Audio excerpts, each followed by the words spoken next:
faz essa transmissão, essa codificação de acordo com a necessidade do adorador aqui presente e do que talvez vá ver esta mensagem mais tarde. Batiza-nos, Jesus, mais uma vez, com o teu Espírito, Espírito flua em nosso meio, em nome de Jesus. Amém, amém e amém. Meu pastor, Deus te use com poder. Amém, bom dia para você. Que a graça, a paz do Senhor seja com você e que o Espírito Santo esteja contigo. Em breve nós vamos preparar, quando for possível, mais uma trilogia aí para a gente fazer um outro estudo sobre a pessoa e a obra do Espírito Santo, conhecendo melhor. E estou fazendo algumas pesquisas, meditando, Deus vai me guiando. Em breve nós vamos trazer para vocês.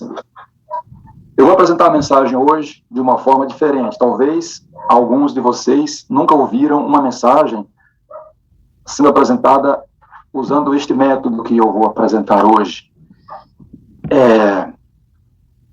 Eu vou contar uma história de um personagem, vocês vão entender quem é, e eu vou ser o personagem. Eu estarei dando depoimentos a respeito desse personagem, eu estarei sendo ele. Então, o sermão será apresentado na primeira pessoa, a história será contada na primeira pessoa. Eu serei o homem da história. Eu aprendi no livro O Incomparável Cristo, do pastor Amin Rodor, que os personagens da Bíblia são representativos. De alguma forma, eles são cada um de nós, em algum momento, ou da vida deles, ou da nossa vida. De modo que eu quero convidar você para abrir a palavra do Senhor no segundo livro de Samuel.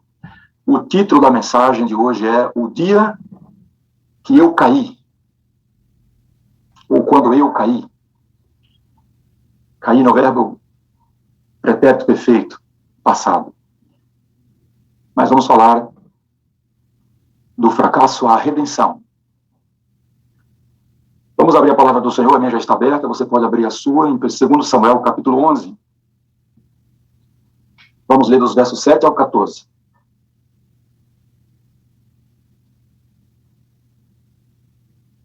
Vindo, pois, Urias a Davi, perguntou este como passava Joabe, como se achava o povo e como ia a guerra.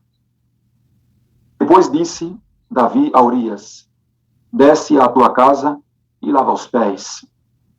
Saindo Urias da casa real, logo se seguiu um presente do rei. Porém, Urias se deitou à porta da casa real com todos os servos do seu senhor e não desceu para a sua casa.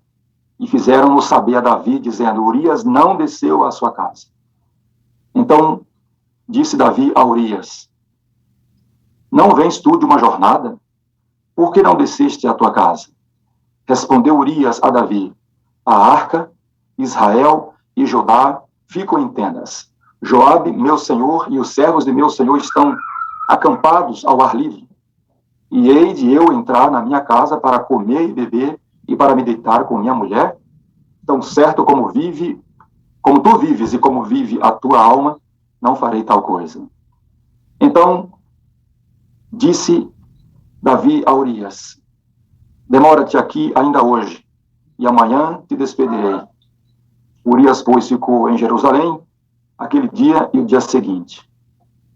Davi o convidou, e comeu e bebeu diante dele, e o embebedou. À tarde saiu Urias a se deitar na sua cama com os seus servos, com o servo de seu senhor, porém não desceu à sua casa.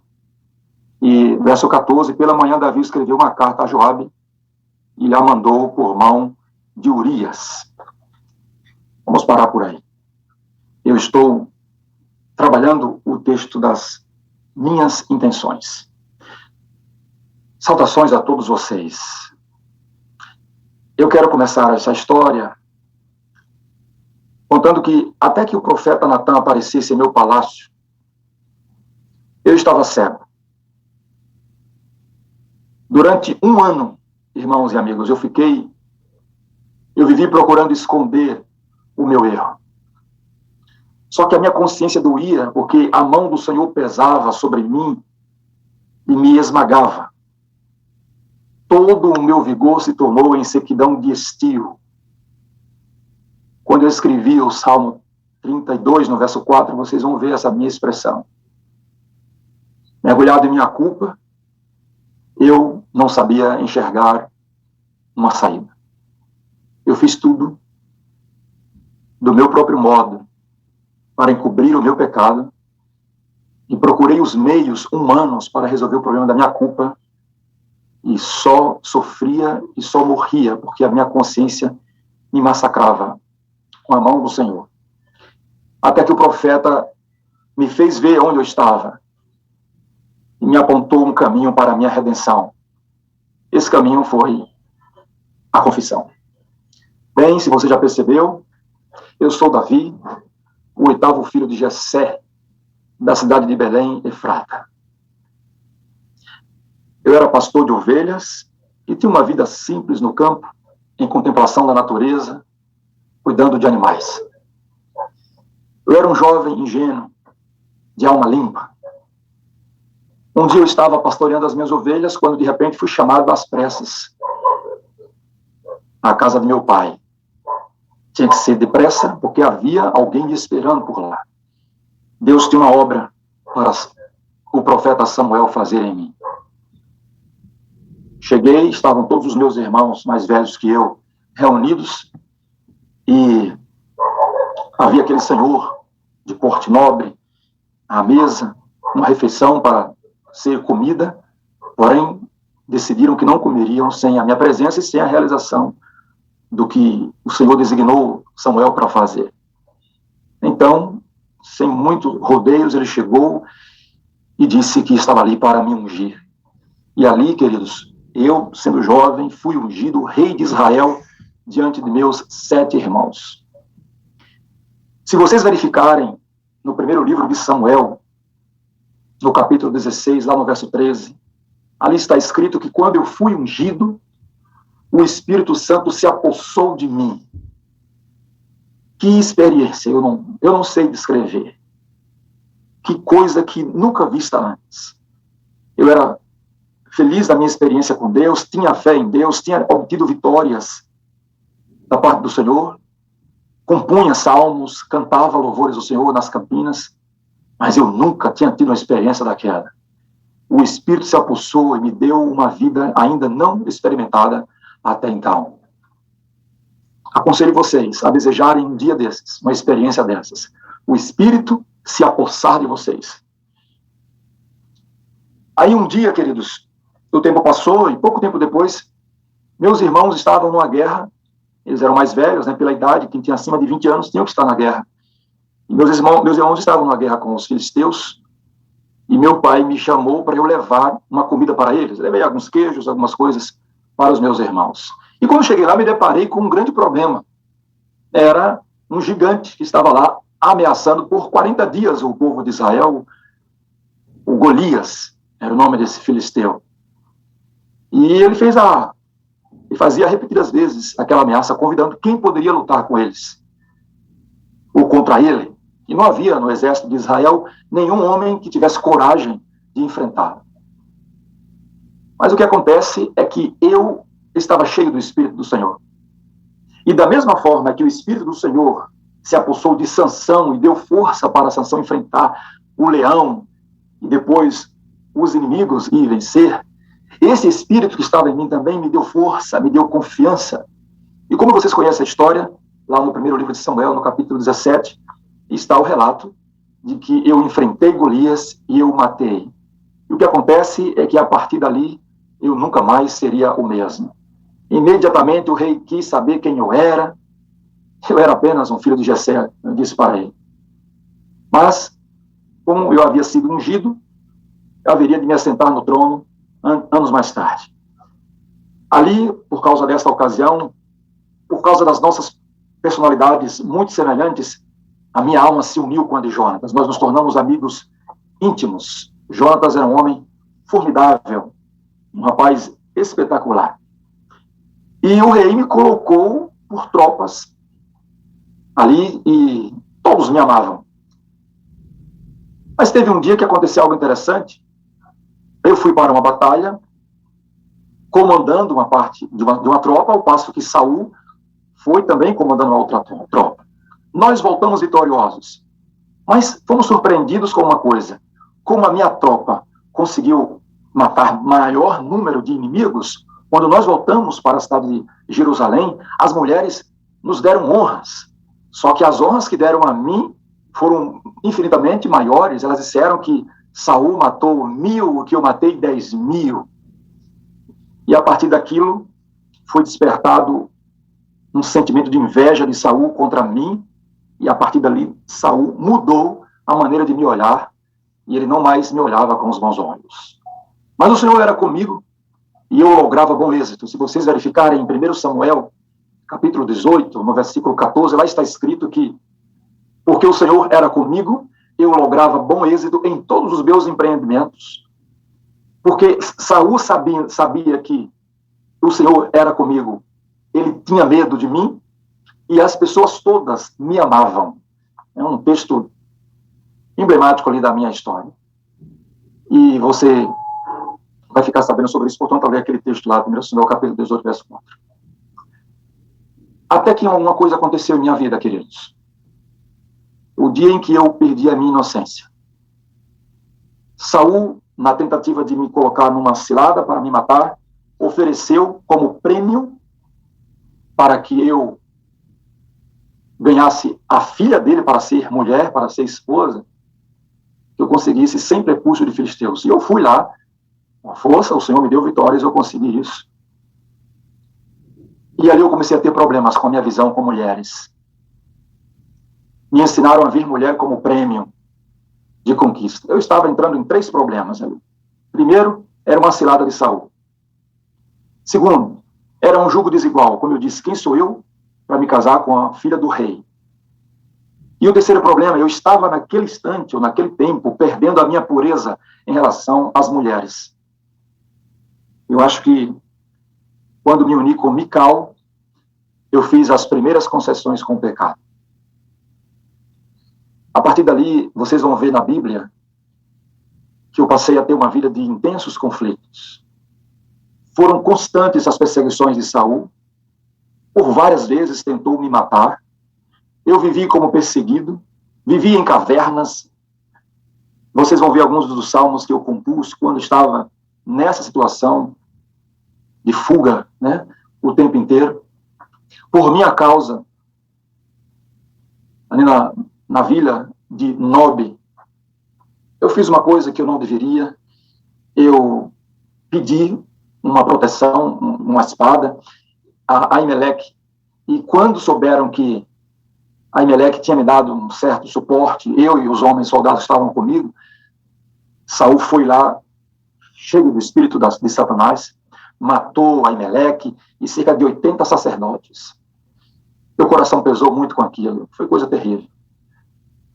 Eu também fiz uma coisa interessante, eu estava lá pelo deserto, e eu pedi para um cara chamado Nabal que me permitisse comer umas ovelhas ali com meus homens. Não estava pedindo somente favor, porque a gente estava pastoreando as ovelhas dele, a gente cuidou dessas ovelhas por muito tempo, então achei que poderia ser justo ele deixar que a gente se alimentasse de algum daqueles rebanhos. Ele deu ordem que não daria coisa nenhuma para a gente e nos insultou até. E eu estava, como disse, perdendo aquela pureza, aquela inocência, e eu fui com fúria com meus soldados para atacar esse homem Nabal, aquele homem louco para matar, mas a sua esposa nos encontrou no caminho, uma senhora distinta, o nome dela era Abigail, trouxe comida para nós e trouxe paz, disse, não faça isso. Nos acalmou e a gente resolveu aquela situação ali, mas pouco tempo depois ele morreu lá, sozinho, e eu acabei tendo uma segunda mulher. Como eu disse para vocês, eu não era homem de uma só mulher, mas não era mais isso. Até que acontece, queridos, algo que marca a minha história, com a morte de Saul e a de Jonatas na guerra. Fiquei muito abatido, chorei muito, compus também salmos. E da morte de Saul até o dia, passaram mais 13 anos, até o dia em que eu subi no trono. Finalmente, eu tive que esperar 13 anos, mas finalmente eu subi no trono, esperado. e declarado por Deus que eu seria o rei de Israel. Como você sabe, eu tive muitos dias de glória e de vitórias. O Senhor era comigo e eu me alegrava nele. Mas a vitória sobre os amonitas fechou meu ciclo de guerras. Até que veio a tragédia. Eu tinha terminado as guerras, aquelas que eu julgava que necessitava mais de minha presença. E aí eu estava com essa guerra contra os amonitas. Havia apenas parte do exército para ser derrotado e eu não fui para a guerra. Eu escolhi ficar em casa. Lembre-se, eu estava sendo amante de mulheres. Eu deveria estar na guerra contra os amonitas em Rabá, mas eu preferi ficar em casa. Então, uma tarde, eu estava pelo terraço da minha casa real e vi uma mulher tomando banho lá no quintal da casa dela. Era a mulher mais linda que eu já tinha visto. Eu já tinha Mical, eu já tinha Abigail, eram mulheres bonitas, razoavelmente bonitas. Mas não era aquela mulher. Sabe uma coisa que nós homens fazemos? A minha pergunta foi, quem é aquela mulher? Essa pergunta ela é interessante. Nós homens, quando vemos uma mulher, nós fazemos essa pergunta. Parece que ela sai do nosso inconsciente, assim. Ela sai espontaneamente. Quem é ela? Quando eu faço essa pergunta, quem é ela, eu não quero saber quem eu sou. Se eu sou casado, se eu sou rei. A pergunta é alguém que eu possa ter? Eu perguntei, quem é essa mulher? Quem é aquela mulher, velho? Mas que mulher é aquela? Quem é ela? E a resposta foi, tu é doido, a mulher de Urias. Eu sei que eu imaginei tanta coisa, Urias na guerra, a mulher na solidão, carente. A princípio, eu quis apenas ver de perto, conhecer mais. E aí, começamos a conversar. Quando eu me dei contas, eu estava envolvido profundamente com ela. E aconteceu isso. Eu não pensava em nada além de meus impulsos, na compulsão. Eu perdi o controle, a verdade é essa. Eu fui vencido. Sabe o que eu descubro e eu preciso contar para vocês? Não existe homem forte diante de uma Batseba. Existe homem que é prudente e que se desvia do mal. E eu não fiz isso. Assim eu maculei o meu caráter. Possuí a mulher do meu soldado. E aconteceu a ruína da minha vida. Então, eu parti para algumas tentativas para resolver o problema. Ao saber da gravidez dela, eu procurei uma solução, porque a barriga ia crescer. Como a mulher está grávida se o marido está na guerra? Então, as pessoas iam saber, naturalmente. Aí, conforme a história que nós lemos hoje na Bíblia, eu convidei Urias para vir à guerra, para se deitar como esposa, porque eu dizia, vamos dizer que naquela noite que ele veio, estava fértil e deu certo, a mulher concebeu. Mas o que eu não sabia, e que estava para saber, que Urias era mais homem do que eu. Aquelas palavras de Urias foram um punhal em meu coração, foram um golpe terrível à minha consciência. Ele disse, Judá, né, eu vou ler o texto novamente, verso 11, a arca do Senhor, Israel e Judá ficam em tendas, Joabe, meu senhor, e os servos do meu senhor estão acampados ao ar livre. E hei de eu entrar na minha casa para comer e beber e para me deitar com minha mulher? Aqui eu vi um homem íntegro. Aqui eu vi um homem. Eu morri de vergonha, queridos. Eu não sabia onde colocar a cara com essa declaração de Urias. Então eu tinha que tomar uma outra medida. Olha, um dos problemas do pecado é que quando você comete um pecado, você não fica em um ato só. Você comete um pecado e você precisa cometer um outro pecado para tentar encobrir aquele outro, sabe? A gente, nas nossas tentativas humanas, a gente vai tentando resolver as coisas. Mas como eu disse, até que o profeta Natan chegasse a mim, eu estava cego, fazendo essas coisas com minhas mãos. Eu estava procurando saídas, mas na minha própria armadilha eu estava caindo. Então, como se não bastasse ter cometido adultério, como não bastasse ter mentido para Urias, eu decidi matar o meu soldado. Fiz uma carta, selei, coloquei na mão do próprio Urias e a carta dizia assim para Joabe, coloca Urias na frente e recua o exército e deixa Urias morrer. Joabe não sabia do que se tratava, pegou a carta, leu, olhou para Urias, olhou para a carta novamente, fechou a carta e foi executar a ordem, porque eu era o rei, não tinha como saber. De repente, ele pensou, Urias traiu o rei, fez alguma coisa que é digno de morte, e o Joabe executou as minhas ordens. E assim, eu, o homem que tinha o coração semelhante ao coração de Deus, em minha comodidade e segurança, perdi meu apego a Deus e me rendi a Satanás. E trouxe sobre a minha alma a mancha do crime. Eu representei falsamente o caráter de Deus. Como eu disse para vocês, passou 1 ano até que eu recebi a visita de Natan. Natan veio com uma história lá, né? Ele disse, Davi, eu tenho um caso aqui para a gente resolver, rei Davi, para você julgar aí. Pois não. Eu respeitava Natan como servo, né, como profeta do Senhor. Aí ele disse que tinha um homem numa fazenda ali, do reinado, tinha várias ovelhas, recebeu, e que o seu servo, seu empregado, tinha apenas uma ovelhinha, que ele cuidava dessa ovelhinha, colocava no colo, dava carinho para essa ovelhinha, e veio, acho que uma comitiva, para comer, para se hospedar na casa desse homem, e o homem não matou nenhuma de suas ovelhas, mas matou a ovelhinha do seu servo. Ah, meu amigo. Aí eu enfureci, né? Para julgar o outro, a gente é pronto, né? Eu já não era mais aquele homem, segundo o coração de Deus. Como eu disse, eu estava cego. Aí eu bradei a sentença. Esse homem deve ser morto. Mas quando dei a sentença, Natan disse, tu és o homem. E ali ele me fez ver onde eu estava.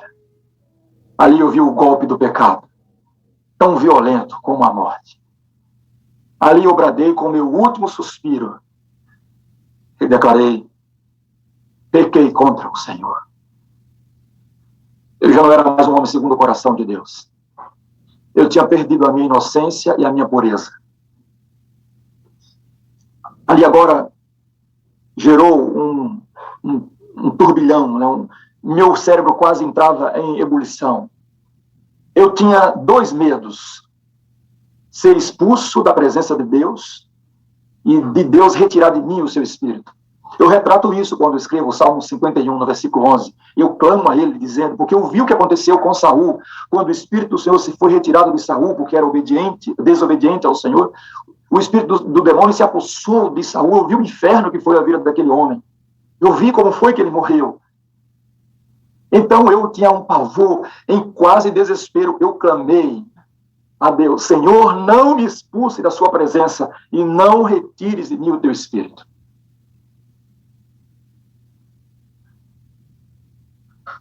Ele me socorreu. E como vocês sabem, ele me perdoou. Até Natan disse no mesmo instante, também o Senhor te perdoou o pecado. Você não vai morrer. Morreu o filho, mas o Senhor teve tanta misericórdia de mim que, mesmo eu persistindo, eu tive que agora não poder deixar a Betseba desamparada, eu fiquei com ela ainda, ela permaneceu como minha esposa, e dessa nossa união nasceu o meu filho Salomão, que se tornou o grande rei de Israel. E agora, indo para a parte final da mensagem, eu quero trazer algumas lições que eu aprendi dessa minha experiência. E estas lições aqui, vocês vão encontrar essas informações no livro Patriarcas e Profetas. Lá existe um capítulo intitulado A Queda e o Arrependimento de Davi.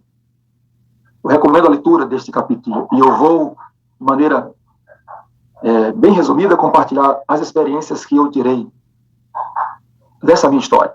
Primeira, é que a Bíblia tem pouco a dizer em louvor ao homem. Não espere muito dos homens.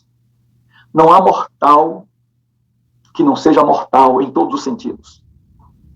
Por mais ilustres que sejam os homens, não estão livres de caírem nas terríveis tentações de Satanás. A Bíblia tem pouco a dizer em louvor aos homens. Não louve os homens. Os homens que você louva hoje, que você coloca na posição de superioridade em relação aos outros, amanhã estarão numa posição de decepção, de frustração. Isso não é para você dizer que nenhum presta, não é para você perder a confiança nas pessoas. Eu estou dizendo, não louve as pessoas.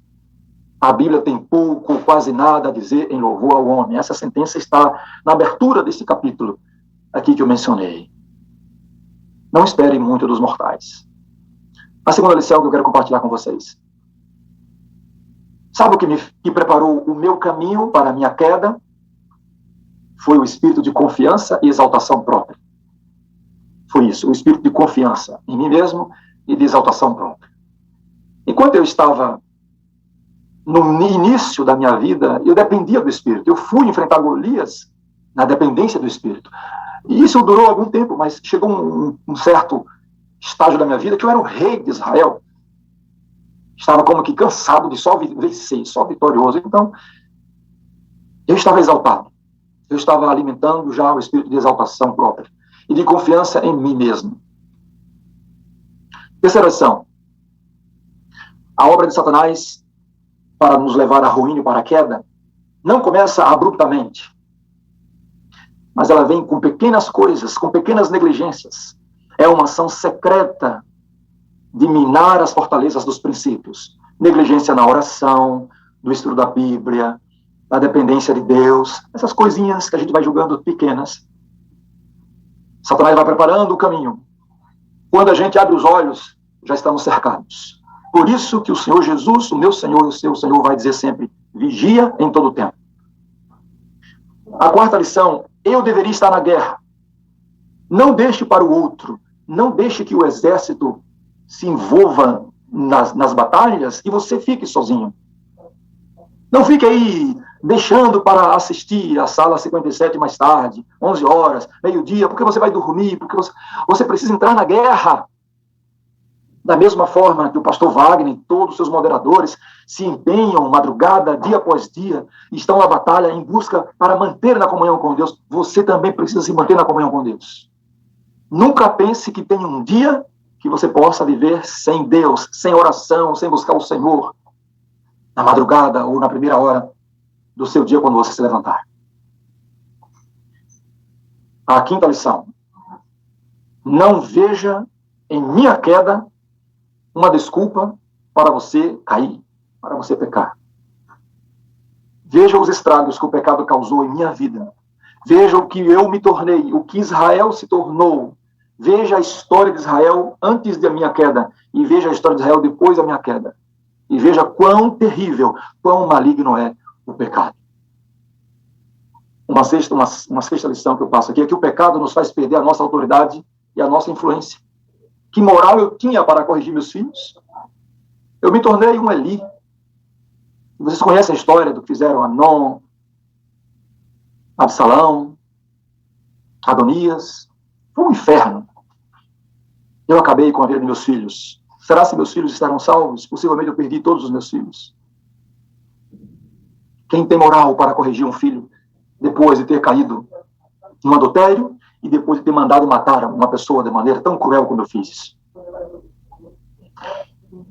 E por fim, a lição que eu quero compartilhar com você, que eu tirei da minha vida e que Deus permitiu que Ellen White registrasse, é que era intuito de Deus que a história da minha vida e da minha queda estivesse escrita e revelada para que servisse de advertência de que mesmo os que ele abençoou e favoreceu grandemente não se devem sentir livres de perigo, nem negligenciar a vigilância e a oração. E que eu não deveria almejar o perdão do meu pecado simplesmente, mas almejar um coração puro. Foi isso que eu aprendi e que quando eu escrevi também no Salmo 51, eu falo no verso 10 lá. Eu não quero simplesmente perdão do pecado e que Deus me livre das consequências. Eu fui direto. Quando o profeta Natan me disse aquilo ali, a ficha caiu, eu vi o que eu tinha feito. Então eu só queria uma coisa. Eu queria mais do que o perdão do pecado. Eu queria um coração puro, porque o meu não era mais puro. Eu usei um termo que somente Moisés tinha usado no início da Bíblia. Eu usei o verbo bará, para dizer, cria em mim, ó Deus. Bará, cria, é criar do nada. Como Deus criou no princípio, criou Deus os céus e a terra ali, Moisés usa o verbo bará, criou do nada. O invisível veio a existir. E eu usei, porque eu disse para Deus, eu não quero que o Senhor melhore o meu coração, que o Senhor conserte meu coração, minha mente. Acabou, minha mente não presta, é podre, é morada de demônio, eu rendi a minha vida para Satanás. Eu clamo para que o Senhor crie em mim um coração puro. Bará, crie do nada. Porque essa era a minha situação. Eu não queria um conserto. Na verdade, toda a minha vida era despedaçada, eu era pedaços. Eu queria que ele refizesse meus pedaços e criasse em mim uma mente pura, um coração puro e renovasse dentro de mim um espírito firme, inabalável, para eu não ficar cedendo às tentações e aos pecados. E, finalmente, para concluir essa mensagem com vocês, não podemos encontrar nada de positivo no pecado, mas existe uma coisa, uma lição que eu guardei, que foi uma das mais importantes, é que, embora eu tivesse caído, o Senhor me levantou. E acreditem, eu agora era novamente um homem segundo o coração de Deus. Eu estava em mais completa harmonia com Deus. Eu tinha mais simpatia com os semelhantes do que eu antes de cair. O pecado, apesar de mal, a cura, a repreensão e a redenção de Deus fez com que eu me tornasse ainda melhor agora. Porque, como vocês percebem, quando Natan contou a história da ovelhinha, eu queria matar aquele, eu dei ordem para que aquele homem matasse, ou fosse morto. Depois que eu vi que eu também sou errante, o principal dos pecadores, eu nunca mais olhei um pecador com julgamento, pronunciando sentença contra ele. Eu passei a olhar cada pecador com muita ternura. Eu passei a olhar para cada errante com muita compaixão, com desejo de ouvir o meu Salvador dizer: eu não te condeno, vai e não peques mais. Eu sei que, como eu tive uma segunda chance, uma terceira, uma 10ª chance, meus semelhantes também poderão ter muitas outras chances. Eu aprendi que Deus perdoa totalmente. Por isso que eu escrevi no Salmo 32, bem-aventurado é o homem cujo pecado é perdoado, cuja iniquidade é encoberta, né? Eu falo isso, eu começo o Salmo 32 com essas palavras: bem-aventurado aquele cuja iniquidade é perdoada e cujo pecado é coberto. Bem-aventurado o homem a quem o Senhor não atribui iniquidade, em cujo espírito não há dolo, mentira. E eu falo: confessei-te o meu pecado, a minha maldade não encobri, e tu perdoaste a maldade do meu pecado. Tu és o lugar em que eu me escondo. Tu me preservas na angústia, ou da angústia. Tu me cinges de alegres cantos de livramento. Eu fui inspirado pelo Espírito a escrever isso no Salmo 32, versos 5 ao 7. Amigo querido, lembre-se que não há pecado que Deus não possa perdoar, a não ser o pecado que você não queira admitir e que não queira confessar. E agora eu me dirijo a você. De repente pode tocar aí um fundo musical. Agora eu me dirijo a você. Em que fase da vida você está? Na inocência? Ou está no auge da sua fé? Ou está na vida ociosa? Se você está na vida ociosa, cuidado. Se você já experimentou tudo, o primeiro amor, está nas conquistas da vida, chegou aquele platô da fé, se você acha que tem platô, e você se acomodou, hoje eu lembro a você, cuide para que não caia. E eu quero fazer um apelo também às Batsebas de hoje. Não seja você a causa da queda de um homem de Deus. Os homens olharão para você, acharão você linda. São homens nobres, reis, príncipes. Quererão você. Vão dizer palavras bonitas. Cuidado, ajude. Ajude com fé. E a todos vocês eu clamo, sejam tolerantes com os que erram na igreja. Com os vasos que se quebram. Não acusem. Não abandone a fé. Não diga: eu não confio mais em ninguém. Deus perdoa. Os homens caem. Mas o Senhor levanta. Você pecou, Deus perdoa você. Ele quer perdoar você. Ele pode ajuntar teus pedaços. É feliz o homem que já chorou ao perceber que é um pecador. Eu hoje sou feliz porque eu fui golpeado pelo pecado, eu fui vencido pelo pecado. Eu fui despedaçado, pastor Wagner. Mas a minha música hoje é essa. Hoje, a minha música que eu canto é sempre essa. Eu morri na condição de perdoado, de rei, e meu nome está na galeria dos heróis da fé. Eu estou entre os salvos, entre os perdoados, entre aqueles que vão receber a coroa da vida eterna, vão colocar os pés de meu Senhor, meu Salvador, aquele de quem eu falei no Salmo 22. Pode soltar essa música, pastor Wagner. Esta é a minha canção de dia e de noite. A música que pedaços falou o seu coração será a que Deus escorreu. Ok, pode ser. Pegou a ideia? Uma dessas duas. São duas. Vamos lá, então.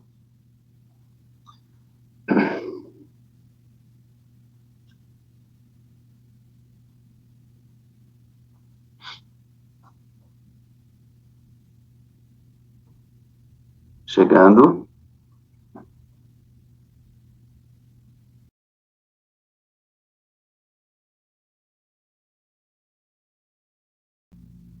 Meu pastor, coisa boa, né, rapaz? Eu, no início, fiquei observando, falei, como será isso? Que eu nunca vi uma mensagem assim, né? Na primeira pessoa. Confesso que foi muito interessante. Porque, geralmente, né, pastor, a gente tem uma tendência de ouvir a mensagem pensando em outras pessoas, né? A gente vai lembrando, já fulano de tal, e a mensagem, ela precisa ser primeiro para mim, né, pastor? E ver a sua narrativa como se você fosse Davi vivendo tudo aquilo, é intenso, rapaz. É intenso.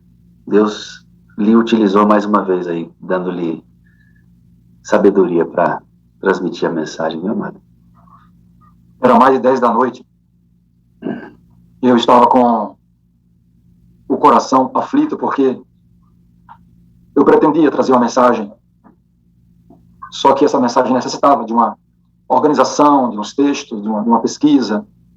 Faltava alguma coisa. E eu não sei se pelo cansaço, mas eu sentia que como que o Espírito dizendo, barrando, para. Eu fui teimoso por um bom tempo, até que eu fui mexendo em meu computador, e aí meus olhos caíram nessa mensagem. E aí como que meus olhos brilharam. Ele disse, é essa aí, pregue sobre isso. Eu fiquei relutante, ainda insisti, tentei, fiquei até perto de 11 horas, eu disse, eu vou parar. Travava, não vinha nada, não vinha inspiração, nunca vi ser tão difícil uma coisa desenvolver. Então eu entendi que era ele dizendo, não, hoje não é dia disso, hoje não é dia para isso.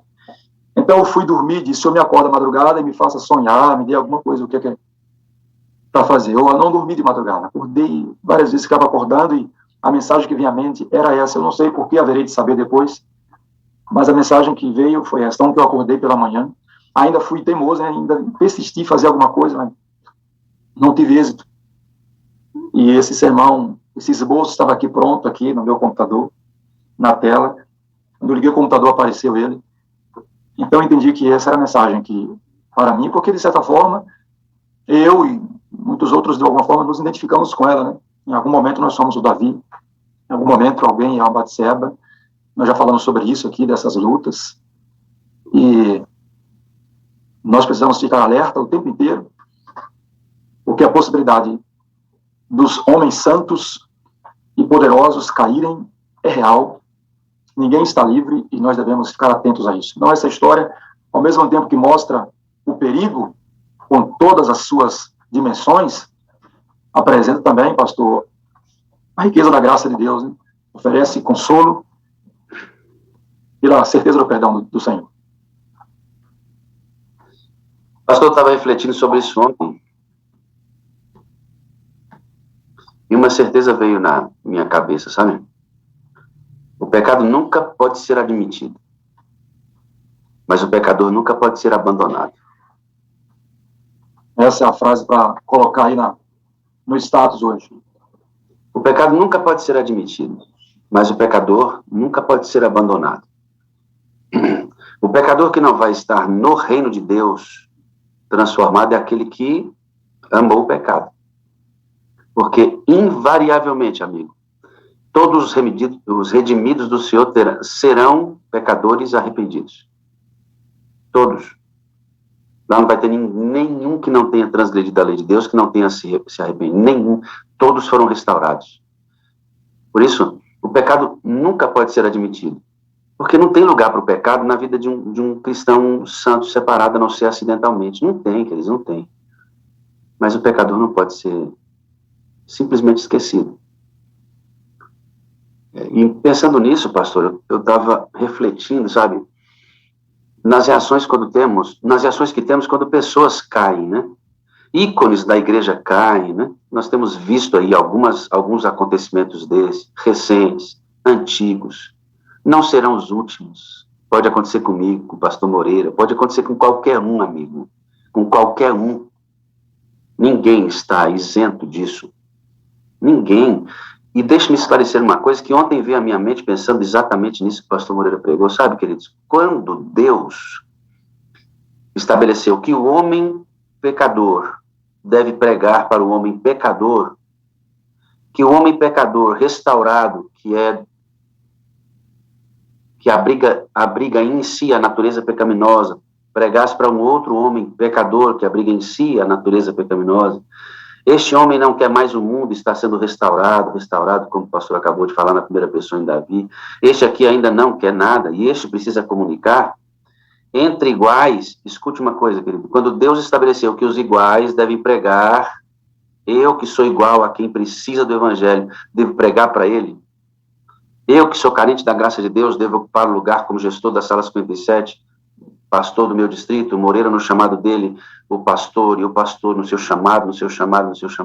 Deus, quando estabeleceu esses lugares de destaque, ou que essas pessoas serão mais visualizadas, o próprio Deus deu dom para eles, também está prescrito nesta relação de dar o dom, de colocar em evidência, de usar para trazer tantas pessoas para Jesus, também está inserido nisto a possibilidade que este mesmo possa falhar. Porque o Senhor, enquanto o nome dele é vindicado no processo de juízo que está acontecendo agora, que vai acontecer depois do milênio, e que vai acontecer durante o milênio e depois do milênio na execução, o nome do Senhor está sendo vindicado até que isso termine. E o pecado seja extirpado para sempre, e nós estejamos nesse mundo antes que o Senhor nos resgate daqui, é possível que os grandes homens e mulheres de Deus tropecem, porque está na proposta do próprio Deus, quando ele colocou iguais, pessoa igual da necessidade da graça, pregando para a pessoa com igual necessidade da graça. Pessoas com debilidades e corrupção da natureza pecaminosa, pregando para pessoas com debilidades e corrompidas pela natureza pecaminosa. Por que nos assombramos? Por que nos assombramos? Por que somos pegos de surpresa? Por que entramos num luto tão profundo? Por que olhamos para as pessoas com as quais isso acontece e nos decepcionamos tanto com elas? Não estou dizendo que nós não devemos ficar felizes e soltar fogos. Não, é claro que isso causa consequência, estraga, machuca. Mas, amado, você não tem o direito de virar as costas para Deus porque um homem ou uma mulher de Deus caiu. Se não fosse para isso acontecer, ou se não fosse para que isso pudesse acontecer, não é a vontade de Deus, ele teria colocado anjos para pregar para a gente. Aí não haveria nenhum tropeço como esse. Se os anjos pregassem, nós não passaríamos por isso. Seres perfeitos. Com a possibilidade dele, muito menor, claro. Então, querido, se você tem que se decepcionar, se decepcione consigo mesmo. Faça um sermão, se coloque como Davi. E talvez a gente comece a entender melhor a situação do outro. Nós lidamos com dois problemas básicos, pastor, em relação com essas situações aí.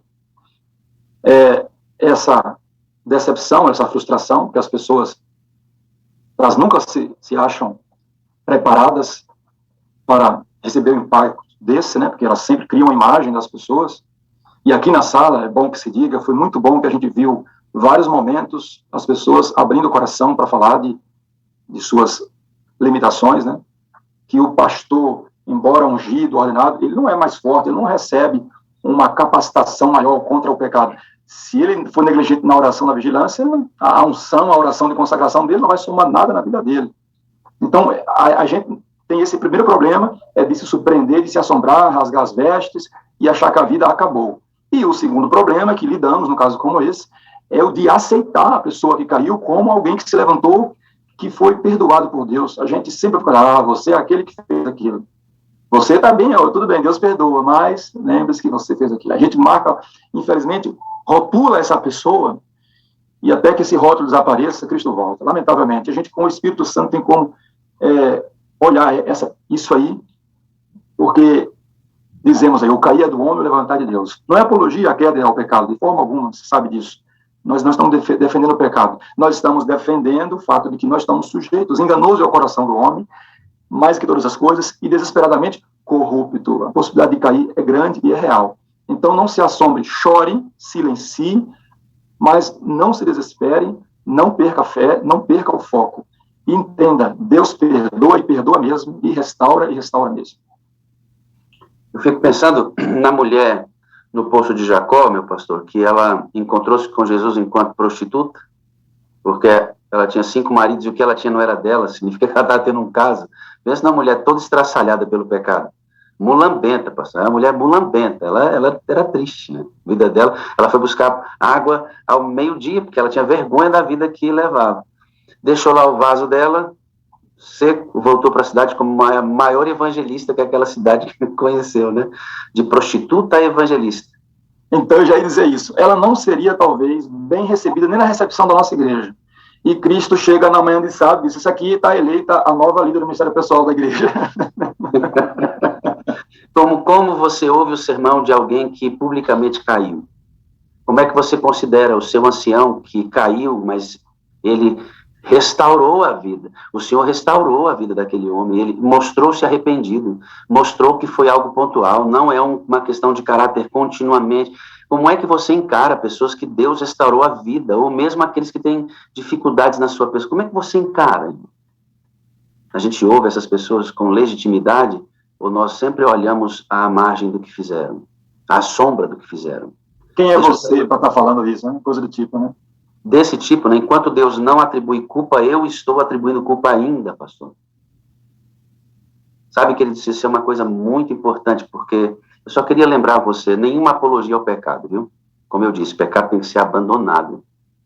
Ó, mas o pecador não pode ser abandonado, não. Uhum. O pecador não pode. Só lembrando que o mundo no qual Deus vai habitar será o nosso planeta. Porque você está entendendo a dimensão? O Senhor Deus eterno habitará neste planeta restaurado, numa poeira cósmica, dizendo, eu restaurei este povo e eles são de propriedade particular. Eles são meus. Vou morar com eles porque eu os restaurei. Cuidado com o jeito que você olha para as pessoas. Deus poderá olhar assim para você também. Pastor, que poderoso isso. Hoje nós passamos novamente, pastor, já estamos melhorando no nosso crescimento. Hoje passamos novamente das 10 mil famílias. Tínhamos travado nas 8.500, já estamos subindo e graduando para cima das 10, depois dos movimentos. Depois do encontro de casais, vai subir mais ainda, pastor, porque vem aí o maior encontro de casais do mundo, meu pastor, do mundo. Eita glória! Cadê a vinhetinha aí? Estamos em movimento. É agora, pastor. Pediu a vinheta, ela vem na hora, meu amigo. Porque aqui, essa máquina que é um computador de 5 anos faz o que o senhor pedir. Viu, meu pastor? Aqui não tem preguiça, não. Vamos lá, ó. Que coisa linda essa vinhetinha, ó. Pega aí, irmão. Vida no Espírito. Amor incondicional. Comunidade saudável. Missão atrativa. Sala 57. Estamos em movimento. É isso aí, meu pastor. Estamos em movimento. Pastor Moreira, eu te amo, amigo. Eu preciso de você para ser feliz. Você é a parte visível de Deus. Eu creio mais em Deus porque você existe, viu, amigo? Deus te abençoe. Bom saber isso. O amor tudo suporta, viu? Inclusive minhas faltas você vai suportando. Eu também te amo. Eu preciso de você para ser feliz. Você é a parte visível de Deus, a imagem e a semelhança do Senhor. E eu acredito mais em Deus por causa da tua existência. Graças dou a Deus porque de modo assombrosamente maravilhoso o Senhor te formou e você é uma bênção no mundo. Amém. Eu recebo a tua bênção, meu pastor. Recebo. Recebo porque eu creio na graça transformadora de Jesus. Obrigado, meu pastor. Grande abraço. Vocês vão conhecer agora o Paulo, amigos. Paulo, bom dia, amigo. Pode abrir o seu áudio aí, querido. Dá um toquezinho na tela. E vai sumir o microfonezinho. Pode tocar em cima. Deixa eu te ajudar de novo. Peraí. Pedir para ativar som. Vai. Vamos com calma. Aí, garoto. Ok, pastor. Bom dia, Paulo, tudo bem? Bom dia, graças a Deus. Que luta para chegar até aqui, né, Paulo? Uma luta. Realmente foi uma luta. Até no último instante, o celular quase descarregando para mim providenciar o carregador e colocar na energia. Muita luta mesmo. Muita luta. Mas graças a Deus. Enquanto a reunião estava acontecendo, estávamos eu e Paulo aqui trocando ideia. Paulo entra, Paulo sai, o som não vem, não estou me vendo. Agora deu tudo certo. Aí o Paulo, você mora onde, Paulo? Pastor, eu moro aqui em Campina Grande, Paraíba. Campina Grande, Paraíba. Você é filho, são quantos filhos aí na família, Paulo? Bem, pastor, aqui a minha família é pequena. Ela se resume em 6 filhos. O 6º comigo, meu irmão já falecido, né? São 4 irmãs. Meu irmão que não está mais conosco, descansou nos braços do Senhor. E meu pai, que também já é falecido também, e minha mãezinha ainda que se encontra, graças a Deus, firme nos caminhos de Deus. Sua mãezinha, rapaz, que coisa linda sua mãe. Daqui a pouco eu vou mostrar a sua mãezinha, a irmã Terezinha, né? Essa irmã Terezinha me fez chorar ontem, Paulo. Que coisa mais linda. Eu conversei com a Rangélia ontem. Rangélia é sua irmã, né? É a minha irmã, é uma das minhas irmãs, a que permanece firme nos caminhos de Deus. Ontem eu conversei com a Rangélia, orei com a irmã Terezinha, e ela nesse momento está aí a gente fica vendo, Paulo, como é que a sala é um negócio interessante, né? Porque ela, enquanto ouve a sala, coloca a sala alta no seu telefone e vai cuidando da sua mãezinha, e tem que dar banho, tem que dar remédio, e vai para o banheiro, e volta, por isso sempre assiste no YouTube, né? Então, queridos, olha que lindo, enquanto a irmã já está cuidando da mãezinha, tem quase 100 anos, tem uma dificuldade com Alzheimer, e ela tem que dar banho na mãezinha, tem que dar remédio, e tem que cuidar da alimentação dela. E enquanto ela faz isso, o celular acompanha a irmã Angélia para onde ela for, e ela vai vendo a reunião ali, recebendo a bênção. Ontem conversei com ela, Paulo, e ela falou da alegria da vida sendo transformada, da sua mãezinha mais lúcida, né? Bem mais lúcida. E daqui a pouco eu vou mostrar a sua mãezinha, coisa linda, e dizer por que para eles, a gente vai dizer só no final, Paulo, para segurar o pessoal no testemunho, por que Dona Terezinha e Rangélia estão tão felizes em relação a você. Paulo, você me disse que uma das figuras mais fortes que você tem no seu ambiente religioso é o seu pai, né? Sim, pastor. Como eu lhe falei, a minha família ela vem de uma tradição católica. Rapidamente, ela foi transformada pelo agir do Senhor. Meus pais, eles logo aceitaram a Cristo e firmaram os seus pés na Igreja Adventista do Sétimo Dia. Meu pai era uma figura muito imponente, muito forte. Quantas vezes eu vi meu pai debaixo de um pé de árvore na madrugada, orando, clamando a Deus. Meu pai, ele vinha daquela tradição de chamar toda a família para os cultos familiares, a igreja, aos sábados, os cultos, cantava muito bem, tinha uma voz belíssima, e sempre teve aquela preocupação. Ele descansou no Senhor com aquela ânsia de apresentar para a família, embora os defeitos, embora surgisse tais comentários, mesmo que naquele tempo, sobre os princípios da Igreja Adventista, algo contrário, mas ele terminou os seus embates dizendo que o caminho era esse a ser seguido. E lutou muito fortemente, até porque meu pai vem também de um processo, não de um berço cristão. Ele foi muito provado, muito tentado em termos da vida pessoal humana. E não foi diferente. Nós, desde pequenos, eu sou o mais novo na família, e nós, mesmo que por contra a vontade nossa, quantas vezes a gente até ia para o culto sem querer, pequeno, jovem, e querendo brincar, e ele não, vai assistir o culto, vai cantar, vai abrir o inário, e a gente não entendia, particularmente, talvez, a sua vontade de querer trazer todos para uma reunião, para abrir o entendimento. Aquela mãe que você ouviu ontem falando com ela, quantas vezes meu pai dizia para ela, você está dormindo, cochilando, abre teus olhos, o Satanás ele está falando com você para que você dormite. E quantas vezes ela veio, após a morte dele, surgir dentro dela a vontade forte de servir a Deus de uma maneira profunda. Particularmente foi isso que existiu em nossa família.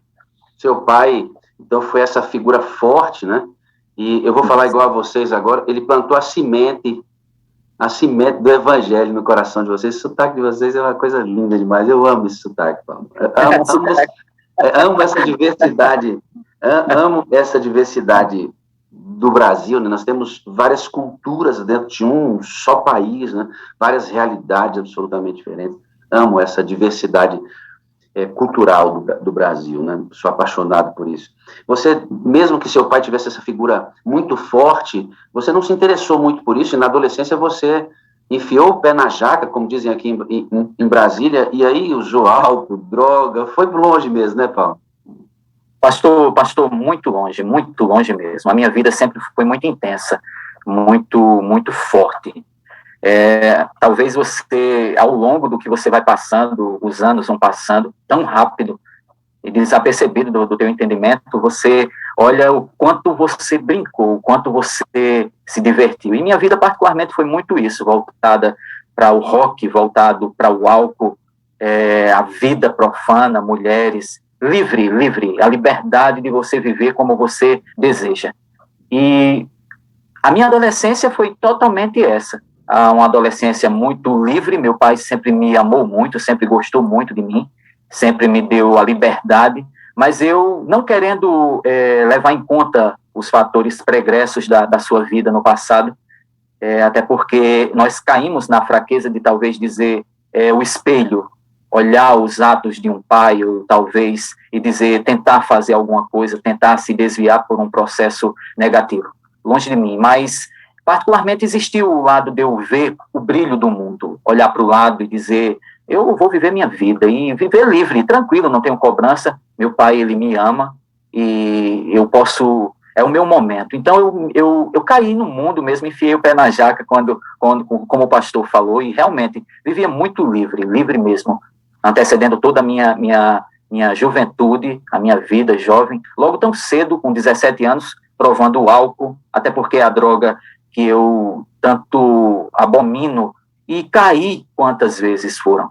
É uma droga social, uma droga tão aberta, onde você pode ir em qualquer boteco e comprar uma garrafa de cachaça e se embriagar, e logo o teu sangue está contaminado, está impregnado, uma dose de álcool na tua boca, e você já está contaminado. E é tão social quanto você olhar e dizer, não tem nenhum problema, você pode tão somente tomar um cálice de vinho e está perfeito, tranquilo, está ótimo. Mas, aos olhos de Deus, sabemos que não é nada disso. E eu estava sutilmente enveredando meus passos por um caminho de morte mesmo, até porque minhas experiências de vida sempre foram as marcas fortes que eu tenho, as cicatrizes grandes na minha vida. Você tocou num aspecto agora, Paulo, impressionante, que eu gosto muito de salientar, sabe? Primeiro, a mentirosa felicidade, a mentirosa liberdade, né? Não é liberdade, isso é cadeia, né? Esse tipo de vida da adolescência do Paulo, da minha, o próprio pastor Moreira que pregou aqui, na verdade é cadeia. A gente experimenta uma falsa liberdade, uma falsa sensação de que não deve prestar contas a ninguém, que faz o que quer, que dorme da hora que quer, que acorda da hora que quer, que sai com quem quiser, que fala. Isto é uma mentirosa liberdade que vai levar você à destruição. Não tem outro caminho. A primeira dose foi a dose que te matou, sabe? A primeira dose foi a dose que matou o rapaz que estava no trânsito. A primeira dose foi a dose que matou o pai. A primeira dose foi a dose que matou o filho. A primeira dose que mata. Não é a última, é a primeira. E se não tiver a primeira, você não tem a última. Então preste atenção na primeira dose. Preste atenção no primeiro pecado. Preste atenção no primeiro desvio. É ali que tudo começa. Isto foi tão grave que o Paulo se converte, queridos, num ambiente absolutamente hostil, num lugar que ele não gostaria de estar e nem pisar o pé de maneira nenhuma, acusado de maneira inadequada. Ele não teve nada a ver com isso, de estar envolvido em um crime que aconteceu exatamente em momentos desses de pseudo-liberdade. Paulo ficou preso 4 meses. Imagina a aflição da mãe, da família. Paulo, esses 4 meses representaram o quê? E foi lá que você encontrou a voz de Deus falando com você, né? Pastor, foi muito forte, foi uma experiência tremenda, foi muito forte.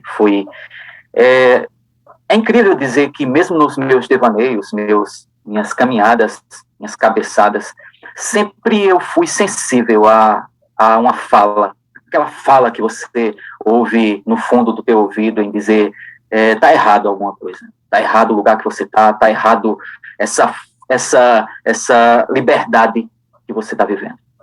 Ou seja, eu sempre fui uma pessoa muito tímida, muito tímida. Ao longo do que mais à frente eu vou falar, em termos de me abrir, depois que eu estou no auge, falar muito bem, no propósito, né, eu sempre fui uma pessoa muito fechada, muito reservada. E nisso, na minha liberdade, sempre eu fui bem assim, tímido. Mas essa timidez era regada justamente à explosão que depois a droga me proporcionava, aquela explosão de me abrir, de extravasar. E nesses processos todos eu caí nesse incidente na minha vida, onde nós, entre amigos, entre o que era aparentemente bom para mim, que eu conheço muito bem, o rock, nós estávamos em um show de rock, e onde existiu, sim, um fator de uma possível discussão entre esse meu colega, que ele chegou a ser ceifado essa vida. E aquela liberdade toda, um show muito frenético, e era muito profundo, porque nós vivíamos assim bem, nós éramos tidos como deuses, eu vivia como um deus, andar de preto, pregar o fator, nunca fui insolente para olhar para o alto e dizer, e Deus existe, não. Eu sempre fui, talvez, quem sabe, aquele, na minha turma, o mais intelectual, para você fala bem, fala diferente, mesmo nesse meio. E aconteceu, sim, esse homicídio. E logo depois, isso foi para a justiça. Eu sempre fui um cara que defendi muito, nunca ter argumento, mesmo na minha liberdade rebelde, de jovem, não ter parcela alguma com polícia. Nós defendimos muito a questão social e essa briga entre a anarquia e as injustiças que a sociedade prega. A polícia chegar, invadir, sem educação, sem ordem. E logo mais eu estava diante de uma delegacia, prestando um esclarecimento a um delegado, o qual ele aceitou, entendeu e disse, seu caso, pelo que você está me falando, eu percebo que há verdade em você, mas eu vou te dizer uma coisa, Paulo, segue o caminho, e esse inquérito já está na mão do juiz, e ele acha que tem algo a mais, você pode até mudar o teu depoimento, chegue lá e mude, quem sabe, eu achei incrível ele dizer, você pode até falar diferente, mas eu acredito em tudo que você me disse, por mim, já estaria encerrado o caso, porque eu sei que você é uma vítima, eu estava ferido, porque eu fui ceifado, eu recebi 2 cortes grandes na minha fonte, até porque os rapazes que estavam lá disseram, não é nada com você, é com seu colega. E prontamente seguiu o juízo. E eu fui para essa audiência. Antes, minto eu.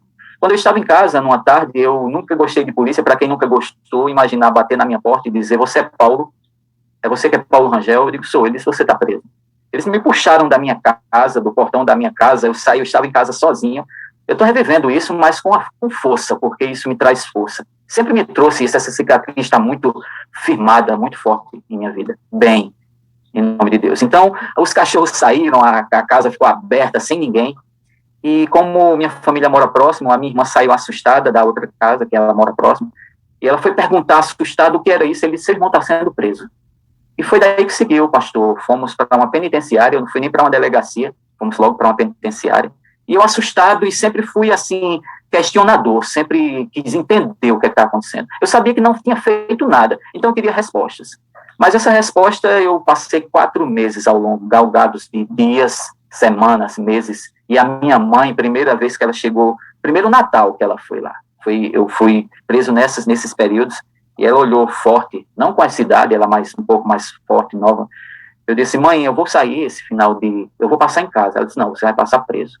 Até porque o caso ainda estava tão fresco, e aquilo me apertou, porque eu disse, eu vou estar preso. Foi ali, pastor, que Deus se manifestou poderosamente. Passamos por rebeliões, onde presos que estavam lá dentro queriam fazer rebeliões, e fizeram, onde eu via pessoas esfaqueadas, pessoas como fosse aquela cena do Bronx mesmo, americana, aqueles tambores queimando, sem energia. Foi ali que um desses presos que fizeram essa rebelião, ele olhou para mim e disse, moleque, está faltando alguma coisa para você? Eu disse, não, está faltando nada. Prenderam o diretor, eu tive o privilégio de, naquele momento, como estava o presídio nas mãos deles, era uma turma da Bahia, que estava aqui em Campina Grande, e estava fazendo essa rebelião para ser transferidos. Eles me deram a oportunidade de ligar para casa. A oportunidade de presos ligarem para casa. E eu liguei para minha casa, falei para minha mãe que estava tudo bem. Eu estava vivendo ao longo desses meses, desses dias, semanas, meses, já convencido de que eu recebi a palavra de Deus, comecei a me convencer como aquele boi, aquele touro brabo de dizer, o jugo, você tem que colocar o jugo no seu lombo, para você amansar, você está brabo. E Deus, ele foi assim, me botando um jugo, dizendo, o jugo no teu lombo. E eu aceitando, não tem muito termo para mim. E eu aceitei a Deus, assim, vi Deus forte nas celas, a melhor cela que eu fui para lá, nunca aconteceu nada conosco, eu e mais 2 amigos meus. Ali foi aonde eu trilhei, disse, bem, no 3º mês para o 4º, eu disse, a gente está na mão de Deus. Mas eu clamava, orava e me sentia, pastor, incrível. Eu me sentia feliz e forte em dizer, aqui a prova maior vai ser lá fora, não vai ser aqui dentro. Até porque o nosso advogado, ele era uma pessoa adventista. E ele disse, eu tenho o maior privilégio de ter esse caso na minha mão, porque isso tem gosto de vitória.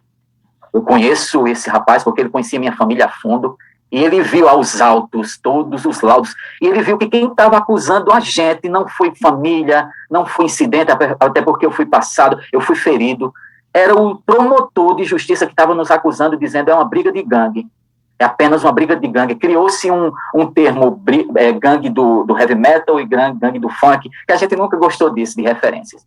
Mas até que se provasse isso, graças a Deus, a gente passou por um processo onde, no dia que eu fui liberto, no final da tarde, nunca houve isso na penitenciária, dizer, no final de tarde, 5 horas da tarde, se não vir nenhum movimento de advogados, só na próxima semana a gente foi para 3 audiências, onde eu estava diante do faraó na minha frente.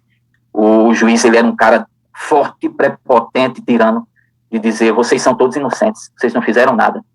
Então, ele era muito imponente, mas a minha oração, a palavra de Deus, quando eu comecei a orar, a história de Paulo e Silas, que aquilo foi um emblema para mim, emblemático, dizer assim, Paulo dizer, chamar os pretores, dizer, eu quero que venha diante de mim, a autoridade, e eu sentia aquela força de dizer assim, quem sabe, eu não sou Paulo, eu não chego aos pés desse homem, mas o desejo vai ser provado. À tarde de um dia que eu não sei, é muito, eu teria que recorrer, eu tenho todos os documentos, 5:30 da tarde, já todos presos, assim, recolhidos na penitenciária. O agente penitenciário, ele veio com as cartas e chamou nós 3 e disse, os advogados de vocês estão chamando vocês vocês estão soltos.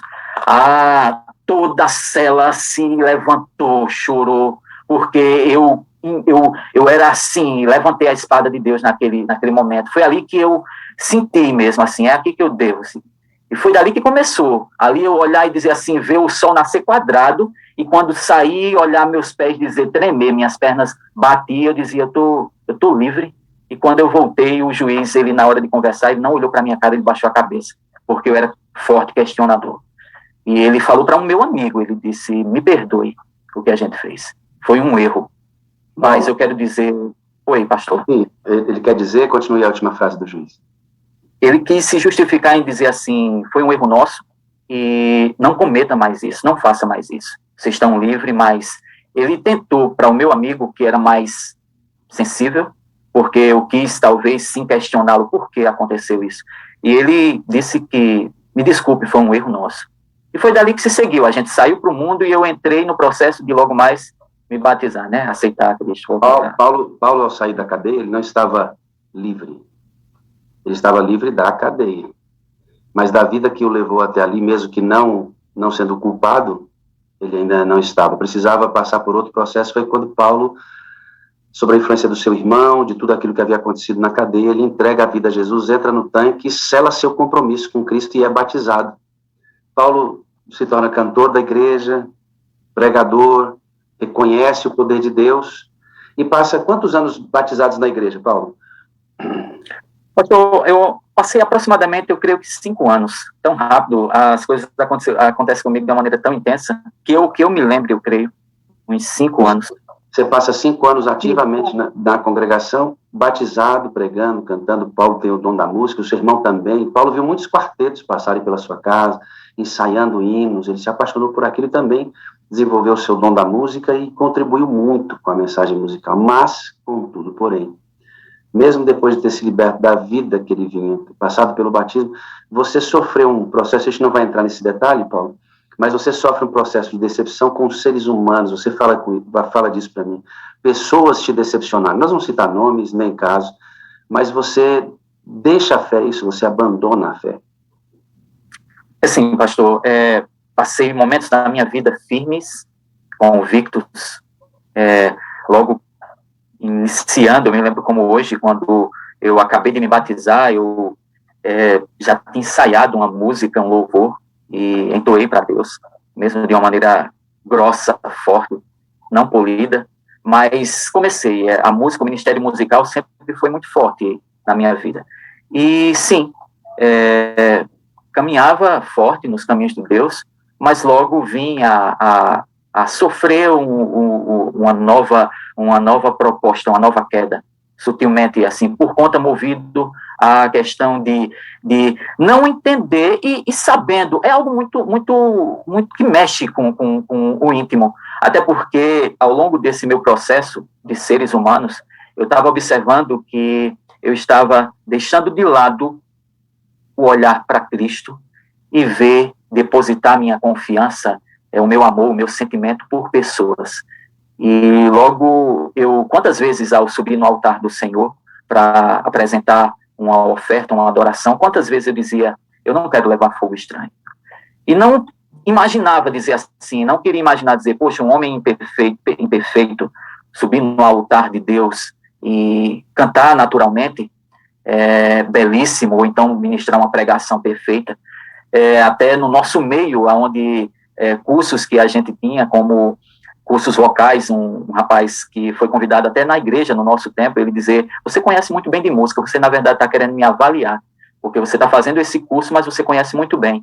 E não se trata disso, até porque no mundo existe meios de você se qualificar, na oratória, na música, qualidade vocal, mas para Deus é diferente, para Cristo é diferente. É algo totalmente diferente, aonde eu sentia realmente isso, dizer assim, é inaceitável você subir no altar de Deus com o coração podre, com a mente podre, pensando coisas voltado em costumes estranhos, e você dizer, bem, eu estou aqui diante do altar do Senhor e ninguém está vendo mesmo. Quem sabe em quatro paredes, ninguém está me vendo. Eu não aceitava isso. Você, nesse processo de não aceitar isso, você foi se decepcionando, sua fé esfriou, mesmo sendo um músico, mesmo pregando a palavra, ele diz, nossa fé pode esfriar se nós tirarmos os olhos de Jesus. Paulo, liberto da cadeia, olha só, né, Paulo? Paulo, liberto da cadeia, batizado nas águas, liberto do pecado, voltou para a vida pecaminosa, queridos, porque tirou os olhos de Jesus. Me lembra um tal de Pedro, que disse assim, Senhor, eu posso ir até o Senhor andando sobre as águas? Ele disse, vem, Pedro.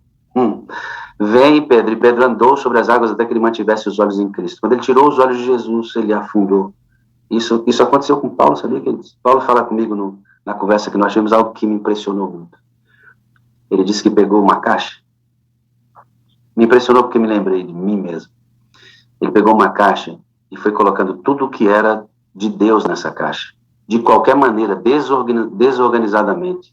Seus CDs, livros, foi colocando dentro dessa caixa. E Paulo fechou a caixa. Paulo lacrou a caixa com as coisas de Deus lá dentro. Ele disse, vou viver no mundo de novo. Vou experimentar o brilho do mundo de novo. Talvez eu esteja falando essa manhã com você, querido, que fechou a caixa. Que como Paulo pegou tudo que tinha referências de Deus e colocou lá dentro, decepcionado com pessoas. Um ancião que feriu você. Um pastor que não chegou nas suas expectativas. Talvez sua esposa te decepcionou. Seu marido te decepcionou. Talvez um amigo muito chegado decepcionou você. Eu sei, Paulo tirou os olhos de Cristo e também se afastou por isso, e talvez você tenha colocado dentro da sua caixa tudo que pertence a Deus. Deixa eu contar uma coisa rápida para você. Eu estava numa festa, antes, quando eu estava fora da igreja. Essa festa era dada por mim mesmo, na minha casa, e a bagunça rodando, o pessoal bebendo, e um pessoal cantando. De repente eu parei a festa. Eu peguei um CD do Arautos do Rei que estava na caixa, Paulo. Na minha caixa, onde eu coloquei as coisas de Deus lá e lacrei. Eu fui lá, peguei um CD do Arautos do Rei, a capela, coloquei no som, parei a festa, as pessoas bebendo, dançando, curtindo o MPB e tudo mais. Eu coloquei o CD do Arautos do Rei, eles começaram a cantar, e eu disse assim, ó, isso aqui é música. Isso aqui é música. Mas sabe onde eu peguei? Eu peguei na minha caixa, onde eu tinha colocado tudo que era de Deus e tinha lacrado. quero dizer com você, amiga, que você pode estar aqui hoje, mas a sua caixa lacrada, isso que Deus colocou no seu coração, você não vai esquecer. Agora você tem que abrir essa caixa. Só você pode abrir.